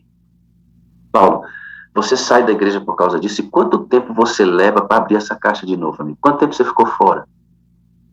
Pastor, que eu me lembre, aproximadamente 20 anos, 15 a 20 anos da minha vida, que se passaram rápidos, onde eu provei novamente a liberdade. Dessa vez eu sempre me foquei muito, a primeira vez da minha queda, se deu a minha disposição de abraçar o trabalho para ocupar todo o espaço, preencher as lacunas, e caí de cabeça para trabalhar, onde na empresa que eu estava, uma empresa multinacional, indústria, onde não tinha guarda do sábado. Se deu nesse intervalo da voz do Espírito Santo de Deus, eu acredito nisso, em dizer, vou voltar para os caminhos de Deus. Eu vou sentir, eu quero voltar, até porque era recente, eu estava muito como um touro brabo, querendo entender, revoltado. Eu estava particularmente com o meu respeito que eu tenho para com Deus, sempre tive, sutilmente brigando com Deus, querendo esbravejar, não querendo aceitar a questão de pessoas, e Deus querendo me dizer algo. E eu voltei, conversei com o setor de RH, apresentei o meu lado cristão, adventista do sétimo dia, a guarda do quarto mandamento da lei de Deus, e não foi me dado porque era uma empresa grande. Eles me desligaram da empresa. Eu voltei para a igreja e foi onde teve esse processo, né? De voltar e sentir aquele meio frio, algo daquela voz dizer, o que é que você fez, afinal de contas? Você não está no lugar. Pelo que eu estou entendendo, então, você deixou o seu trabalho na empresa, e você não teve o sábado, perdeu seu emprego. Hoje você está sem trabalho, é isso? Hoje veio esse processo depois, quando eu até interrompi o pastor de ter voltado para o mundo novamente, nessa segunda vez, onde eu entrei de cabeça, entrei no trabalho também, e passei esses 15 a 20 anos ali, trabalhando todos os finais de semana, todos os sábados, focado sem querer saber nada da casa de Deus, com as minhas coisas encaixotadas, tudo ali perdido, ali, dizer assim, bem, eu não quero saber de nada, mas sabendo que há uma voz que dizia, você tem um conhecimento, você sabe, e Deus, ele é um Deus vivo, até porque, assim, a forma que Deus me encontrou, a forma que eu caí, as experiências que eu tive que foram emblemáticas, ele se manifestou, que foi muito particular para mim, experiências profundas, e eu dizer como acontece, por que aconteceu isso, por que está acontecendo comigo? Eu não aceitar que eu poderia cair, eu aceitar que muitas pessoas, quantas vezes olhavam para mim e dizer, se você não for para o céu, ninguém vai, porque você é um cara muito forte, é um cara que é um irmão daquela tradição de dizer a paz do Senhor, de estar ali firme, e eu dizer no meu íntimo, misericórdia, e quantas vezes eu repreendi alguns irmãos, amigos, de dizer assim, irmão, você não sabe o que você está falando, nós somos falhos. Então, assim, foi esse fator do desgaste, da pressão, de logo mais, assim, ao longo desse processo meu de trabalho, a voz foi se afunilando, foi ali, alinhando para dizer, as coisas estão acontecendo e você precisa voltar. Você precisa voltar. Os teus anos estão passando, a idade pesa, você ainda tem meios, você tem que se... Eu, pastor, particularmente, eu não sei a sensação, a minha consciência sempre é muito, muito profunda no sentido de me inquietar, de dizer, os últimos momentos agora da minha vida foram muito perturbadores para dizer assim, você tem que pular, você tem que chegar a água só abre se você colocar os pés. Se você não colocar os pés, não vai abrir. E outro emblema muito forte para mim, que eu sempre, mesmo no meio, quando eu estava firme nos caminhos de Deus, eu sempre ouvia o fator caminhar pela fé, viver pela fé, andar pela fé. E quantas vezes eu até dizia, eu sempre fui uma pessoa abastecida, graças a Deus, em termos espiritual. Mas eu dizer, um irmão viver pela fé. E hoje eu estava passando por uma situação, eu vivendo no meu momento, dizendo, Paulo, você está vivendo um momento agora que é uma voz que diz, se jogue, pule, você tem que pular. E o medo, pastor, tomou conta de mim, tomou conta que me paralisou, porque eu fiquei assim, eu parei, eu travei em dizer, eu estou preso, estou vivendo em um trabalho onde eu trabalho no sábado, eu quero voltar para os caminhos de Deus, quero voltar mesmo. Eu entrava na igreja para visitar mesmo, agora, recente, olhar para o altar de Deus e dizer, eu louvei a Deus e eu adorava a Deus nesse altar. E aquilo me mexia porque eu dizia, você está sendo um Jonas, você está travado. Você não está tendo força para professar a espada, levantar a espada de Deus e dizer, eu quero me apresentar, eu quero me falar, eu quero me apresentar devidamente para você, até porque eu entrei na empresa omisso, sendo um adventista do sétimo dia, mas dizendo, eu estou afastado dos caminhos de Deus, e de um processo trabalhista eu não deixava a desejar. Trabalhava na minha profissão, dava conta do recado, mais do que nada, mas o principal de dizer, e eu, Deus, onde é que fica? Então, pastor, não deu outra. Até uma palavra bem... não deu outra. Eu tive uma conversa onde me limitava no meu fator de dizer, você passa no templo do Senhor. Quando existia um templo de Deus, a igreja adventista, e todos os caminhos que eu ia, todos os sábados para o trabalho, eu passava. E eu olhava e dizia, rapaz, você está trabalhando até o meio-dia do sábado e você sabe. Mas, pastor, não deu outra. Eu conversei com o diretor da empresa e apresentei todos esses propósitos. Até porque ele sabe, porque no dia que eu entrei na empresa, eu retratei para ele isso, que eu era um cristão adventista do sétimo dia e que estava desviado, eu queria trabalhar tão somente. Mas nunca me relacionei aos princípios podres, costumes, festas que a empresa promovia, até porque eu sempre fugi disso. Os propósitos eu preparei orando a Deus no meio desse ano, até porque eu me desliguei da empresa agora, e antes, no início do mês, eu comecei a me preparar, Senhor, eu não vou terminar esse ano nessa empresa. O Senhor vai me dar uma resposta. Você deixou o emprego tem quanto tempo? Faz um mês, aproximadamente um mês e alguns dias. Isso tem relação com o mesmo período que você entrou na sala? Tem, sim, tem. O fator da sala 57 foi algo interessante que se deu por minha irmã. A minha irmã, ela mencionava a sala 57 e ela disponibilizava os links para mim. Assim, ela disponibilizou os primeiros links. Eu sempre, agora que eu comecei a estudar, voltar a estudar a palavra de Deus, desencaixotar, eu tive um processo... Peraí, para tudo. Desencaixotar quer dizer que você pegou sua caixa lacrada das coisas de Deus e abriu a caixa de novo, Paulo? Foi. Eita, e foi uma coisa interessante, pastor, porque não só na caixa, em tudo, né, na casa toda. Minha mãe tinha o sinal da Novo Tempo e ela sempre em casa, quando ela estava em casa, após a idade dela avançar e ela seguir para a casa da minha irmã, em consenso comigo e minha irmã, nós combinamos, até porque eu estava prestes a deixar o trabalho para ficar com minha mãe, porque ela, pelas fragilidades dela, e ela disse, para você não fazer isso, vamos fazer o seguinte, a gente fica com ela, eu fico com ela, e a gente, você vai ficar. Estava seguindo todo um processo, então, assim, eu estava em casa só, convivia com uma pessoa, nesse processo todo, mas pessoa que viu tantas coisas fortes comigo, e me ajudou muito também, mas... A questão da caixa, pastor, na casa em si, minha mãe me mostrava Novo Tempo e eu digo, não quero o Novo Tempo, eu quero o mundo. E a voz dizia, é aterrador porque você conhece. Eu ouvia os Arautos do Rei, eu ouvia vários louvores, mas eu dizia, tudo que você fez está na caixa. E eu comecei a desencaixotar. E no beco do lado de casa, tinha num expositor, dentro de uma caixa também, umas ofertas que minha mãe recebia da Novo Tempo. Inclusive um CD do Novo Tom, lacrado. Esse CD estava lacrado, e eu nunca ouvi. E eu dizia, rapaz, você nunca ouviu. Aquela vontade de botar para fora tudo de novo, eu introduzi esse CD no aparelho de som. E comecei a ouvir de novo e reviver todos os títulos que eu tinha, ver a questão da vontade de um sábado à tarde, eu não imaginei, eu chorei, eu fiquei profundamente emocionado, porque o meu certificado de batismo, um documento apenas, eu me esqueci em algum canto, dentro dessas caixas, dentro de um lugar que eu fui assim, lutando para encontrar, e encontrei. E aquilo me emocionou porque eu vi a data, olhei o ano que eu estou e dizer, só por um fator de pegar o documento e dizer, você está lembrado?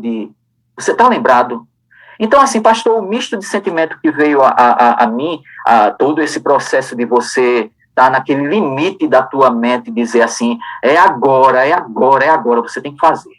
É agora, você tem que voltar. Então, se deu tudo isso. É muita coisa, muito forte.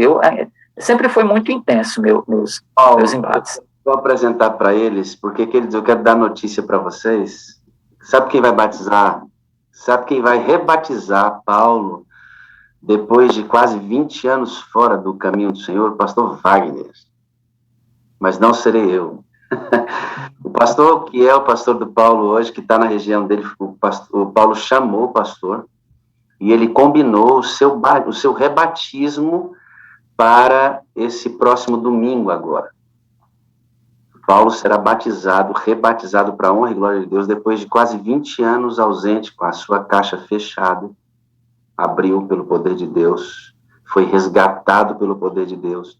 A irmã vai enviar para ele o link. Paulo já tinha uma procura na madrugada, em função do seu relógio biológico, para o trabalho dele. A vida dele na madrugada é intensa. E Paulo encontrou forças para tomar a decisão dele aqui na sala 57 também. Paulo, você ganhou uma camiseta da sua irmã, da sala.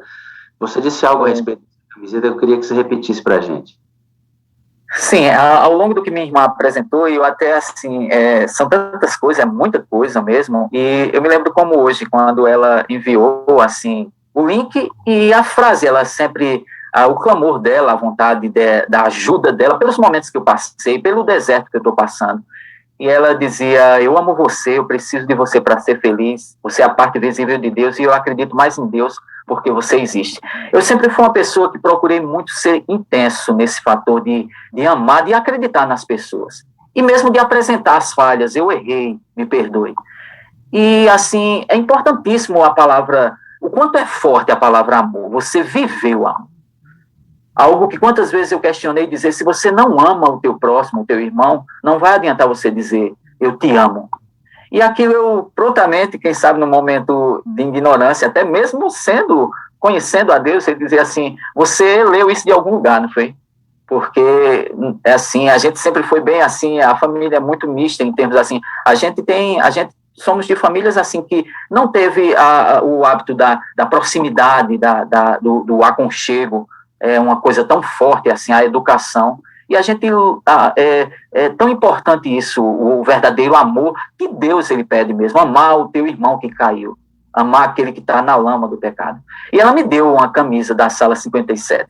Eu disse para ela, olha, o emblema, ao longo do que eu comecei a assistir, a primeira vez que abri os quadros, as imagens, eu disse, não, vou estudar minha palavra, vou meditar, depois, é muito custoso abrir essas imagens, para depois, eu não estava sabendo de nada, aliás, eu também até agora, para mim entrar, foi todo esse processo, mas ao longo do que depois eu fui vendo os pastores, onde eu me identifiquei com muitos, com você, pela a força, aquela palavra forte, aquela coisa primitiva, eu gosto muito disso, e ela me deu essa camisa, eu disse, quando eu passei a assistir, eu disse, Angélia, esse logo é muito forte, esse logo Sala 57, para você vestir essa camisa, é como você, assim, é como eu julgasse, dizer assim, você tem que ser digno para vestir essa camisa. Até porque, assim, ela traz consigo um emblema muito forte, que todas as vezes, talvez, a sua fala, a fala de muitos pastores, dizer, é forte, você sentir aquilo, dizer, você tem que trabalhar, tem que desaguar. Uma coisa que me vem em mente, tem que desaguar. E se não houver isso, a palavra pastor é tão forte que você se sente indigno de dizer, o que é que eu estou fazendo? Mas o emblema, o logo da marca, eu até tentei associar assim, bem antes, quando ela me apresentou, querendo fazer uma arte para mim, e dizer assim, é muito forte, porque assim, você precisa viver isso. Você precisa viver, até o isso que você fala, eu sempre sou criterioso, assim, a pessoa dizer, cuidado, não é um isso relapso, uma coisa, você, assim, ter ciência dos emblemas que tem ali, dos emblemas que você veste, da empunhadura, você dizer assim, eu sou uma pessoa que eu vivo isso. Paulo, não apenas, né? Você está tocando em um aspecto que, para mim, ele é central. Conversando com uma pessoa sobre as frases, né? Essa pessoa viu uma situação em que eu expressei isso para uma irmã da minha igreja, pessoas que vivem a experiência da sala também no meu distrito, e um outro jovenzinho muito querido, muito amado, estava ao lado, ele disse assim, eu ainda vou decorar essas 4 frases. Eu te amo, eu preciso de você para ser feliz, você é a parte visível de Deus, e eu creio mais em Deus porque você existe, né? Ele disse, eu vou decorar isso. Eu falei, filho, não é decorar, é viver. É viver, não pode ser decorado, tem que ser vivido. E o Paulo, quando disse assim, pastor, eu ganhei a camiseta, mas eu entendi que para viver, para vestir essa camiseta, eu tenho que estar vivendo isso.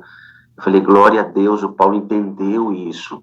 Não é só uma bonita camiseta, não são 4 imagens apenas, tem toda uma reorientação religiosa, que a gente anseia que você mergulhe nisso para experimentar essa novidade de vida. Paulo, para a gente terminar, eu vou mostrar a sua mãe, depois vou chamar o Júnior aqui para orar com você. Paulo, a sala, então, foi fundamental para o seu retorno à fé adventista. Sim, foi bastante, porque ao longo eu passei como você mencionou, eu sempre tive o costume da madrugada, 15 para as 4, todas as manhãs, todas as madrugadas, é forte isso comigo, assim. Meu relógio biológico é bem centrado a isso. Então, agregado aos meus estudos, e também sem nenhum tipo de custo, dizer assim. Depois eu passei a assistir mesmo, assim. Não com frequência, eu confesso. Eu começando, mas eu já passei a ouvir as pregações que ali os pastores, os testemunhos. E no tempo que eu estava trabalhando, limitava o horário. Meu horário eu pegava da empresa de 7 horas, então 6 horas da manhã eu já saía para o trabalho. Meu trabalho, eu trabalhava em linha de produção. Eu trabalhava num setor só, produzindo. Então, era um trabalho bem braçal mesmo, uma coisa de trabalhar com projetos. Então, assim, eu não assistia. Eu dizia à minha irmã, depois eu assisto. E ela sempre, você assistiu a sala? E eu disse, eu gosto muito do pastor Wagner, eu gosto muito da pregação dele, é o que mais me agrada. Depois veio logo outros pastores e eu vim mexendo com isso. Então, particularmente, associou, sim, positivamente o fator de você ver que é como eu vi algumas vezes mencionado por você, dizer cheiro de igreja primitiva. E eu me identifico no meu tempo, foi a minha caminhada inicial firme com Deus, se deu sim em igrejas primitivas, igrejas que a gente se reunia, se abraçava, que eram igrejas de bairros, igrejas de interior, a gente fazia cultos, os mesmos pequenos grupos, mas no tempo era pequenos grupos, não era nem PG, e era forte. Eu acredito num fator de dizer assim, você é quadrado, o seu tempo passou, mas a modernidade de hoje, eu venho sim de uma tradição. Então, assim, ajudou bastante mesmo, muito mesmo, bastante positivo. Deus seja louvado, amigo, sabe por quê? Porque a sala existe com 2 grandes propósitos, aprofundar a caminhada do adventista do 7º dia e trazer os 6 adventistas que estão aí perambulando por esse mundo, trazer novos conversos à fé, formar o povo, alertar sobre a verdade presente para o nosso tempo e esperar ansiosamente a volta de Jesus. Tem um recadinho para você, de uma pessoa que você ama muito, Paulo, para a gente terminar o seu bonito testemunho de retorno à fé. Eu fico extremamente... eu vibro com isso, você não tem noção do quanto a gente vive, anseia que essas coisas realmente aconteçam de forma intensa, como aconteceu com você. E aí eu peguei aqui um vídeo que a sua irmã mandou para mim, rapaz, que eu achei tão lindinha. Vamos conhecer sua mãe. Ela tem Alzheimer, então algumas dificuldades da conexão mental, mas ela tem se tornado mais lúcida depois que tem ouvido a sala, porque a Rangélia e a mãezinha assistem a sala assiduamente. Olha ela aí, Paulão. Ela vai falar com você agora da alegria que ela sentiu quando recebeu a notícia do seu rebatismo. Meu filho aqui, querido. Olhando para cá, ó. Diga. Ô, meu filho querido, que bom saber essa notícia que você vai descer as águas domingo, Jesus. Graças te dou, meu Pai, porque há quantos anos a gente vem orando, É mesmo. te pedindo, te clamando, É. e hoje nós encontramos Essa essa notícia bênção, meu linda. Deus, Amém. da salvação do meu filho. Amém. Graças a Deus. Glória a Jesus. Deus. Deus abençoe a ele. Diga, estou chorando de alegria. Eu estou chorando de alegria, mas você vai descer as águas, meu filho. Glória a Deus. Isso não é extraordinário, Paulo? Isso é extraordinário, amigo. Isso é extraordinário. Sua mãe louvando o nome do Senhor, porque você entregou sua vida a Cristo e vai voltar para os caminhos do Senhor, porque o Espírito de Deus está movendo seu coração, Paulo. Sua mãe feliz, Rangélia feliz, elas agora estão ouvindo e assistindo você. Eu queria que você dissesse as últimas palavras para sua mãezinha e para sua irmã sobre o seu retorno à fé.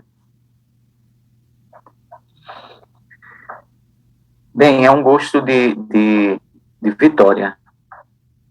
Saber que Deus, ele está me dando, estendendo a mão, sempre esteve, mas me dando uma segunda chance, a chance de retornar e de poder concluir a oportunidade de combater o bom combate, completar a carreira e guardar a fé.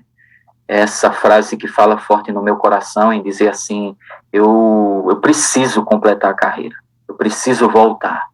É muito forte porque diz, compromete o alinhar, olhar para Deus.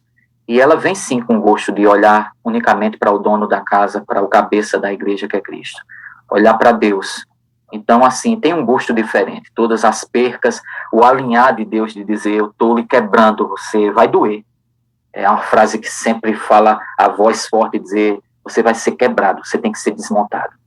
E vai doer muito, você vai sentir. Mas você quer, eu quero. E nunca foi tão bom a dor para mim, a dor do amasso, né, o aperto. E graças a Deus, eu agradeço muito a Deus pela oportunidade da nova oportunidade que Ele me concede. Tem um jovem que quer falar com você aqui, o Júnior. Abre aí, Junião. Abre aí, Júnior, seu áudio. O Júnior, queria dizer, é o moderador que cuida do Paulo, envia os links, escolheu toda a história. Júnior, como é que você se sente sendo o pastor desse camarada aí? Pastor, primeiramente um bom dia a todos aí, um bom dia com alegria e muito feliz porque tem pessoas aqui ainda assistindo. É um prazer, é um privilégio muito grande ser moderador de pessoas assim como o Paulo, a irmã dele, a Rangélia, que são pessoas realmente de Deus. Porque, como o Paulinho mesmo falou, como a irmã dele chama ele carinhosamente, Deus sempre dá a segunda chance, né? E parece que essa segunda chance criam raízes assim tão profundas. Eu acho que é para onde que Deus quer nos levar mesmo, para que a gente nunca mais volte aonde a gente estava. Eu acredito muito, eu tenho muita fé nisso, que Paulo com certeza criou raízes profundas aqui com a Sala 57, na igreja onde ele vai voltar a congregar em nome de Jesus, e ele nunca mais vai sair, em nome de Jesus. Eu fiquei, assim que eu comecei a ser moderador da Rangélia, a Rangélia falou, Júnior, por favor, modera meu irmão Paulinho, né? E uma coisa assim que me chama muita atenção na Rangélia, assim, na irmã Rangélia, ela tem muito a cara da Sala 57. Ela tem um carinho na maneira de falar, um amor. Quando ela falou Paulinho, eu pensei que era uma criança, um jovem, né? Um garoto. Aí, quando eu fui ver a foto, um homenzarrão barbudo. Eu acho que ele é grandão, eu não sei a altura dele, mas ele é bem alto. E isso me impressionou muito, o carinho dela com a mãe, com o irmão, com a família no geral. Todos os dias ela me pede oração pela família. Todos os dias. Isso me impressionava muito. E o Paulinho nem sabe disso. Mas eu enviava a oração dela todos os dias nos grupos de orações da Sala 57. Eu participo de uns grupos de orações da Sala 57 justamente para isso. Para que os irmãos da Sala 57, que são uma bênção, os intercessores, os moderadores, eles nos apoiam, eles oram de madrugada. Às vezes eu abri o celular 3 horas da manhã, tinha uma irmã orando pelo Paulo, pela irmã Angélia, pela mãe da irmã Angélia, a dona Terezinha.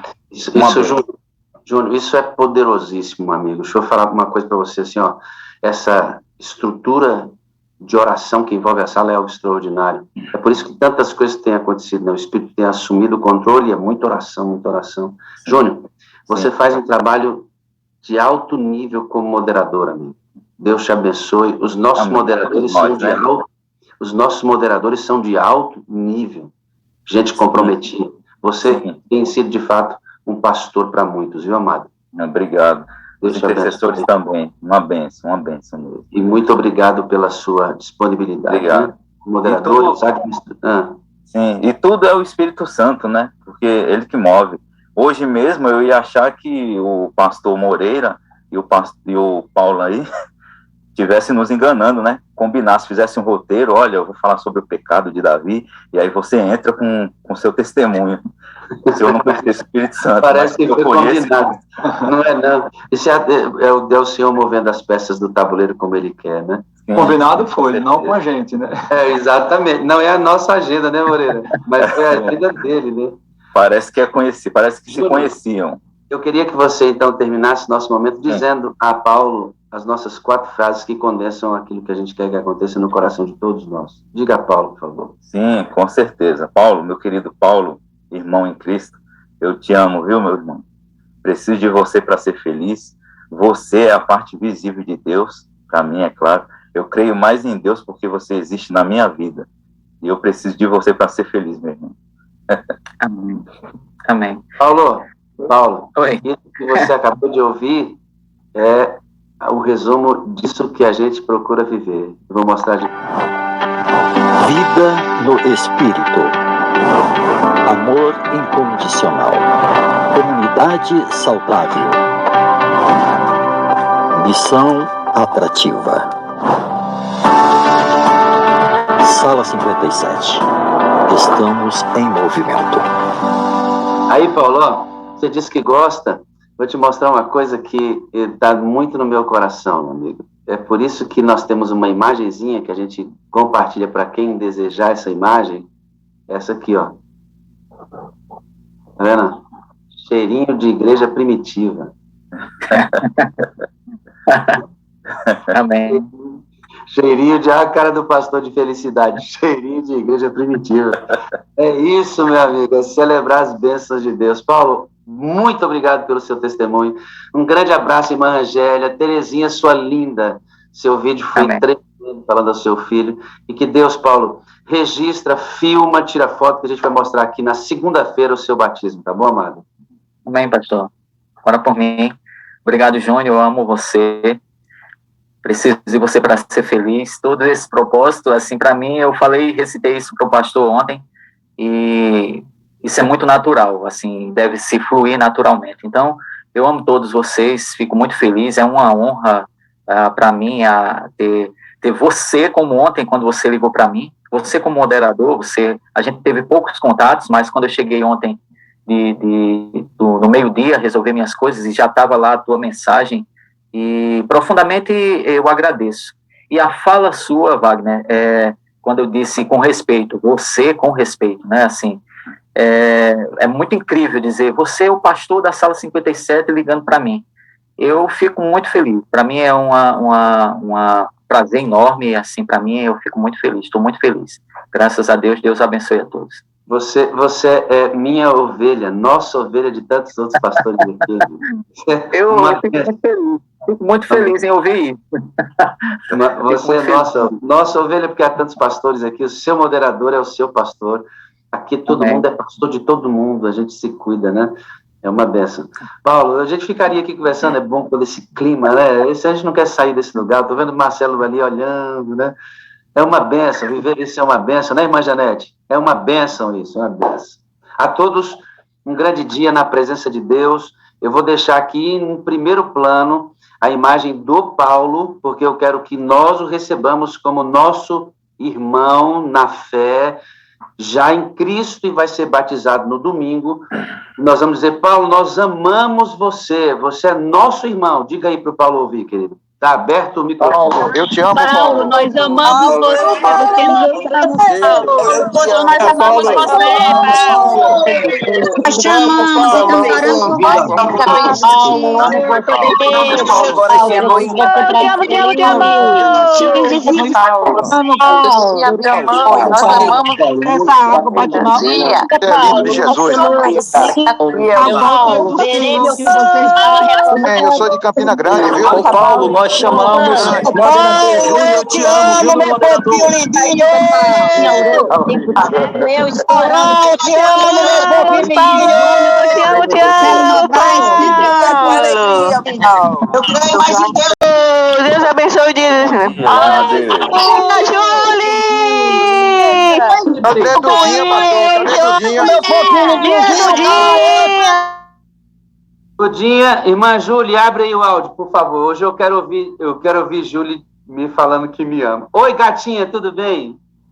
Tudo bem, Nick? Tudo bem, meu amor? Tudo bem? Deixa o pastor Fagundes falar. Calma. Júlia, fala aí pra mim as 4 frases. Fala, eu te amo, vai, fala. Eu amo. Presidente, eu sou feliz. Tu és a parceira de Deus. Eu acredito que você existe. Aleluia! Eu te amo, Dudinha! Ai, que delícia! Coisa fofa! Dudinha, minha fofinha lindinha, eu te amo! Duda, eu te amo, Duda! Sua linda! Dudinha,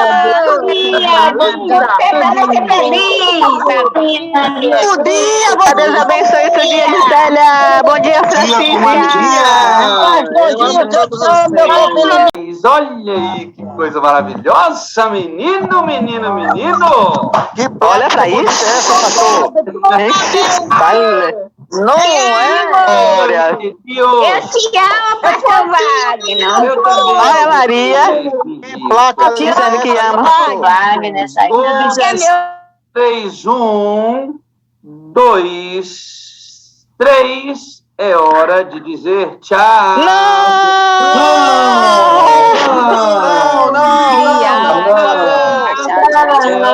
Pastor Wagner, fofinho lindinho, eu te amo! Fofinho lindinho! Pastor é nosso! Essa pipoca tem azeite do É nosso! Espírito Santo! Pastor Wagner, te amo!